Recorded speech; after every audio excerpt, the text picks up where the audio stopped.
Welcome to Harsha's kitchen. వంట చేసుకోవడం చాలా బద్ధకంగా ఉంది. సో ఉల్లిపాయలు కట్ చేయకుండా, టమాటాలు కట్ చేయకుండా టమాటా రైస్ చేసుకోవడం వల్ల నా ఫాలోవర్స్ అన్నీ కలిపి మిక్సీలో వేసి మింగమన్నారు. సర్లే. బంగారం చాలా మంది అడుగుతున్నారు మీ బంగారం ఎవరని.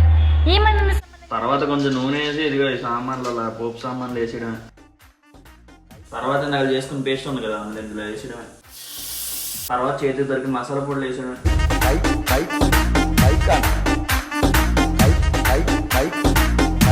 తర్వాత మొత్తం కలిపి మింగడమే.